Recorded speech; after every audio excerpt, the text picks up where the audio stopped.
Hello everyone, this is me Tarpan Mukherjee আছি আপনাদের সাথে। আর আজকে আপনাদের সঙ্গে শেয়ার করব একটা ডিম ভাজার রেসিপি।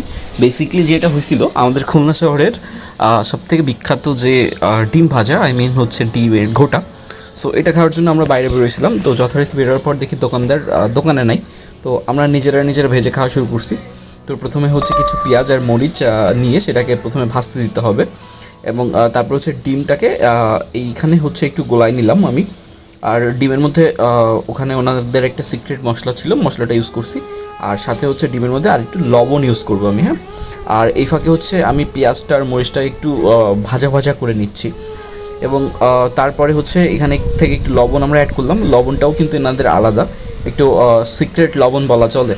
তো তারপরে ডিমটা ভাজা যেই হয়ে যাবে, ডিমটা ভাজা হয়ে যাওয়ার পর ঘোটা ডিমটা কিন্তু আমরা এবার এই পেঁয়াজ এবং মরিচের মধ্যে দিয়ে দিব।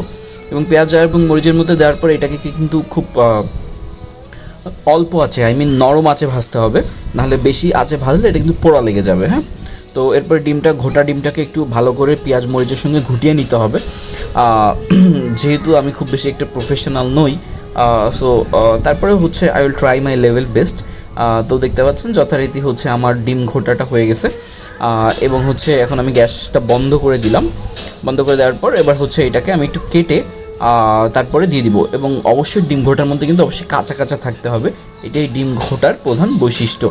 তো তার উপর থেকে আমি আরেকটু মশলা দিয়ে দিলাম। মশলা দিয়ে দেওয়ার পর এখন আমি ডিম ঘোটাটাকে নামিয়ে নিলাম, এবং হয়ে গেল আমাদের খুলনা শহরের বিখ্যাত ডিম ঘোটা। রিভিউ দাও, কেমন হয়েছে? ও, এটা দিয়ে তেল দেওয়া যায় না।